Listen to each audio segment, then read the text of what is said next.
Grim Tapes EP4, The First Sirens.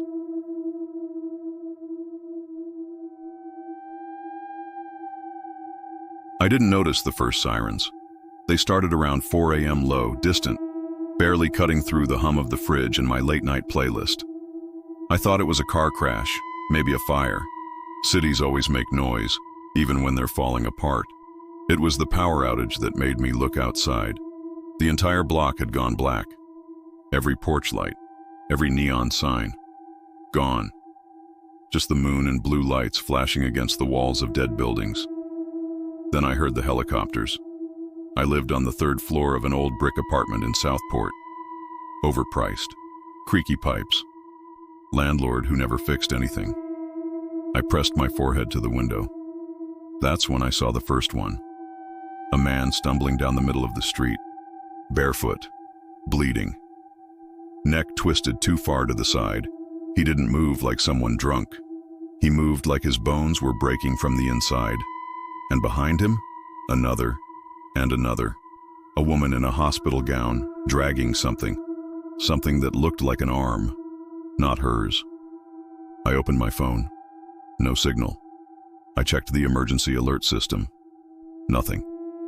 Then, just as I was about to turn on the TV, a text popped up from an unknown number. Lock your doors. Don't trust screams. I stared at it. Another message came through.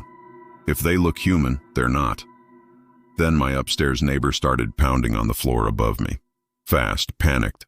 I looked up, and the ceiling dust drifted down in rhythm, then stopped, and then the scratching began. The scratching didn't stop for 10 minutes. Then it did, all at once. No footsteps, no voice. Just silence so thick it felt like the walls were breathing. I stood in my living room with every light off, phone in one hand, a kitchen knife in the other. Then, a knock at the door. 3 soft taps. I didn't move. The peephole was useless, too dark, too warped. Then a voice. Please, I live upstairs. It's me. Marcus, please open the door. I knew Marcus. He always left too much laundry in the dryer, always smiled in the hallway. But something was wrong. He said it like he'd rehearsed it, like he wasn't begging, just reciting. I pressed my eye to the peephole. He was standing there, covered in blood, staring at the door without blinking. Then he raised his hand, slowly, and waved. Exactly 5 times, like a pattern. Then his face twitched. Not an expression, a glitch. His mouth opened, too wide, and he whispered again, Please, I live upstairs. It's me, Marcus. Same tone, same rhythm, word for word. I backed away, quiet, slow. Then I heard it. From outside, screams, dozens, maybe more, and under them, a deep, constant sound, like something chewing. I ran to the back window. Street level was chaos now, people running, biting, bodies on the ground, twitching and turning. And the worst part, some of them were smiling, eyes glazed, limbs bent wrong, but smiling like they knew something I didn't. I locked every door, every window, barricaded the hallway with a dresser, turned off my phone to save battery, and sat in the dark. That's when the sirens stopped. Not faded. Stopped. Like someone flipped a switch. Then I heard it again. Not scratching this time. Breathing. From inside the walls.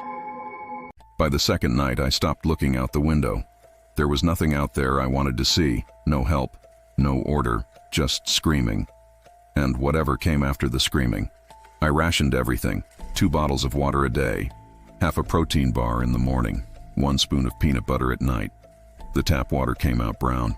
I let it sit in jars until the sediment settled. Sometimes it did. Sometimes it didn't. The power flickered, then died. The fridge went warm. The air turned heavy. I unplugged everything, even the clocks. On the 3rd day, someone knocked on my wall. Not the door, the wall. I didn't move at first, just listened. 1 knock, pause, then again, like a pattern. I pressed my ear to the drywall, and a voice came through, low and hoarse. You still alive? I almost cried. It didn't sound like Marcus. Didn't sound wrong. Just tired, human. Her name was Jamie, lived in 3B. I'd seen her once in the stairwell months ago, always had headphones on. She whispered through the wall, "There's something in the building. It doesn't knock anymore. It listens." I asked her how long she'd been hiding. She didn't answer. Then she said, "Don't trust anything that speaks in your voice," and went silent. That night, I ran out of batteries. No light, just moon glow through the window. That's when I saw someone standing in the courtyard.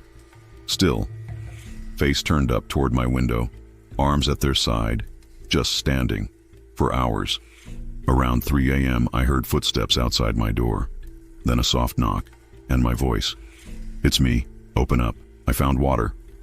I didn't answer, didn't move. Then the knock came again. Same voice, same exact words, over and over, for hours, until it stopped. Then a note slid under the door, handwritten, 4 words. That wasn't Jamie. I don't know what day it is anymore. Time stopped mattering after the power went out, after the knocks became voices, after the voices started sounding like me. The peanut butter is gone. I'm down to 3 crackers, a bottle cap of water, and 2 Tic Tacs I found behind the couch. I ate one last night. I've been chewing the second one for an hour. It makes me feel normal. I tried talking to Jamie again. Tapped the wall. Whispered her name.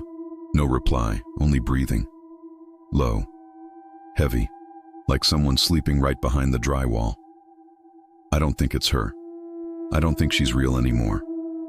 I started writing down rules, pages of them, scratched into junk mail and old takeout menus. Don't sleep near the windows.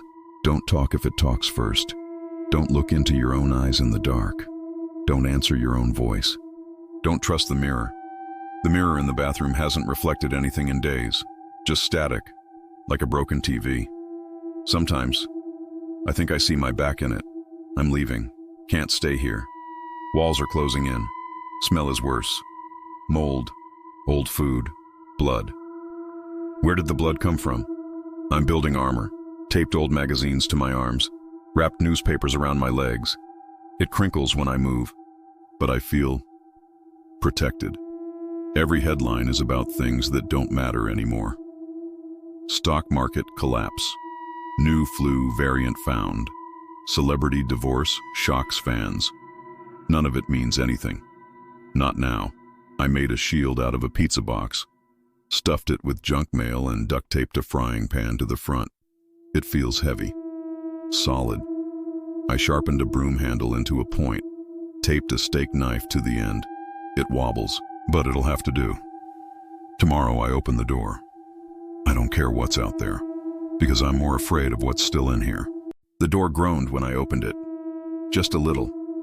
Like the house itself didn't want me to leave. I stood there, holding my breath, broom spear clutched in both hands. My magazine armor crackled softly as I stepped into the hallway. No sound, not even the building creaking. Just stillness, like the world had been paused. The air stank, mold, blood, wet drywall. The hallway lights had burned out, all but one, flickering at the far end. Like it was blinking at me. I moved slow, each step calculated. Toe first, then heel. My shield dragged slightly against the wall. I lifted it. I couldn't afford a single noise. Second floor stairwell, blocked. Third, burned. Fourth, open. I climbed carefully. My apartment smelled bad. This smelled wrong, like something had died, and then kept moving anyway. Outside apartment 4C, I saw it, a shape, slouched in the corner near the fire extinguisher. At first I thought it was dead. No movement. Head tilted, arms limp. Then it shifted. Slow, wrong. Its shoulder rolled like it was folding in on itself. Its neck cracked sideways, inch by inch, until its face almost touched its own back. And then it stood still again. I froze, didn't breathe, didn't blink. It didn't look at me, didn't move, but I swear it knew. I slid along the wall, barely touching the floor. Every step was a gamble. My hand brushed the stairwell door. Almost safe. Almost. My magazine shin pad ripped. It made a sound like someone tearing a newspaper in half. The thing twitched. Then its head snapped around. Not turned. Snapped. bone cracking, eyes wide, empty. It stared straight at me. Then I heard it, a scream. Not from it. From deeper in the building, multiple, rushing, scraping, footsteps on tile, dozens, getting closer, coming fast. And all I could do was run. It stood at the bottom of the stairs, shoulders jerking, head twitching side to side like it couldn't decide which way to hear me. Its mouth hung open, strings of blood stretched between its teeth, one foot dragged behind the other like its bones had forgotten how to walk. But it moved fast. I ran. Down the hall, past peeling wallpaper and blackout-drenched windows. It shrieked behind me, a dry, broken sound like glass being ground in a garbage disposal. Its hands scraped walls as it followed, scratched deep. It wanted me bad. I hit the stairwell door, slammed it open. Too late. It lunged. Its weight crashed into me, bones sharp under rotting skin. We tumbled down the stairs. It landed on top, fingers around my throat, eyes milky but locked on mine. It hissed through torn lips. I jammed the broom handle spear into its chest. It didn't scream, just pushed down harder. My hands fumbled for anything. Found my shield, swung up, crack. The edge of the pan caved in its jaw. Teeth clattered down the stairs. Another hit and another. Blood hit my face like spit. It stopped moving. I didn't wait to check if it was dead. The lobby was caved in. Glass shattered. I jumped over the counter, out the door, into the street, and froze. They were everywhere. Dozens, moving between cars, crawling through windows, some hunched, some dragging limbs, but all of them turning toward me. One of them shrieked. The rest followed. I ran, down the street, over trash bags, through smoke and dead silence. One caught my ankle. I kicked hard, heard its jaw break. Another tackled me. I went down. It snarled in my face, eyes wide and shining. I raised my shield, and it never came down. A gunshot cracked, then another. The thing on top of me jerked, dropped limp. Someone grabbed my jacket and yanked me to my feet. A woman, scar across her cheek, rifle in one hand, behind her, two others. One tall, bald, the other just a kid, no older than 15. She didn't ask who I was, didn't ask if I was bit, just said, "They heard the shots, no time. Follow us, now." And she ran. I followed, because what else could I do? We didn't run, we flowed. The woman with the scar didn't speak, none of them did. She used hand signals, sharp and fast. A closed fist, stop. Two fingers to the eyes, watch. Palm up, circle, go around. We obeyed like we'd always been part of it. The street outside my building was a graveyard. Bodies lay crumpled beside burnt-out cars. Some still twitched.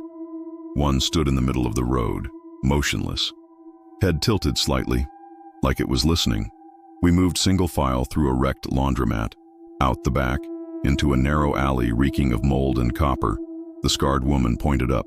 A fire escape, half rusted, barely holding. The bald man went first, scaling it fast and silent. The girl tossed her rifle onto the roof, then followed. When it was my turn, my hands shook. Metal groaned. A broken rung almost gave. My magazine armor tore. But I made it. From the rooftop, the city looked dead. Smoke trailed from rooftops. Black dots moved between buildings, limping, staggering. Some crawled on all fours. Some moved too fast. All of them searching. We dropped down into another alley. The fall hurt. Didn't matter. The girl raised two fingers, pointed ahead, a street crossing. The woman peeked around the corner, then threw her hand up. Back! We all flattened against the wall. A group of them shuffled by, 9 of them, dragging metal, clothes fused to their skin. One had its jaw hanging by a thread, swinging with every step. We held our breath. The girl covered her own mouth, eyes wide. The wind shifted. One of the infected stopped, sniffed, turned its head. A bottle rolled in the distance. It jerked its body toward the noise. The whole group followed. We waited 30 more seconds before moving. We slipped into a shattered diner, crawled through a busted kitchen wall, over a fence. through a basement window, out through another building's back stairwell, and finally, we saw it. A 7-Eleven, but not like any I'd ever seen. Every window boarded from the inside, shutter door down to the sidewalk, makeshift wire netting over the roof. The scarred woman approached. She knocked 5 times, quick, exact, a code. Then she crouched beside the shutter. Psst. We waited. The street around us was too quiet. I gripped my shield harder. Then, click, clunk, screech. The shutter slowly rolled up. 2 shapes inside. A girl, young, rifle pointed low, and next to her, an old woman in a ratty army jacket, staring straight into me like she could see every lie I'd ever told. They said nothing, just nodded once. We slipped inside. The shutter slammed down behind us. Then, the woman with the scar turned to me, eyes cold, voice sharp. "Strip." I blinked. "Excuse me?" Her voice didn't change. "Clothes, now." I stammered, confused, but the bald man finally spoke. "We don't know you. We don't know where you've been. And if you're bit, we're not dying for your mistake." The girl didn't lower her rifle. The old woman just kept watching. Blood on my sleeve, scratches on my wrist. Not deep, not bites, right? I started peeling away the armor, 1 layer at a time. Hands searched me. Quick, cold, practiced. Fingers pressed against my ribs, checked under my arms, lifted my pant legs. No one said a word. No one looked away. I stood still, just me and 4 strangers deciding if I was a threat. Camilla's eyes met mine last. She stepped back, gave the others a nod. "He's safe." Guns lowered. Tension drained like air out of a tire. She let out a long breath. "I'm sorry," she said, voice lower now. "We just can't be too careful anymore." She offered her hand. I took it. "Camilla," she said. "That's Rafi over there. Quiet one. Doesn't talk much, but he hears everything." The bald man gave me a look like stone. "Ren," she added, pointing to the teenage girl with the rifle. "Sharpshooter. Doesn't miss." Ren didn't blink, just went back to cleaning her gun with a strip of t-shirt. "And the one upstairs is Bishop. You'll meet him eventually. Keeps to himself. Built most of this place." I looked between them. "You all know each other?" Camilla shook her head. "Nope, strangers. Just moving in the same direction." She looked at the boarded windows, then at the rest of the group. "We're not family. We're not friends. But we're still here." She walked over to the wall and pointed to a list scrawled in red Sharpie across torn cardboard. "You want to stay? You follow the rules." She tapped each line as she said them. "No noise after dark. Never go out alone. We sleep in shifts. Supplies are rationed once a day. Noon. Scavengings once a week. Thursdays. You go, you come back." She paused. "No heroes. No cowards." Rafi returned to his corner. Ren checked the chamber on her rifle again. The old woman upstairs coughed. Once, then silence. Camilla looked at me, serious again. "This is the safest place you'll find. It stays that way because we don't mess around." I nodded. I didn't know if I trusted them, but for the first time in weeks, I wasn't alone. Days passed, then a week. I learned how to patch holes in the roof with Ren. Bishop handed me a crowbar and said, "Break, not bend." Rafi showed me how to kill with silence. I learned to sleep lightly, eat slowly, count supplies before I counted people. I stopped checking my phone, and eventually, I stopped waiting for rescue.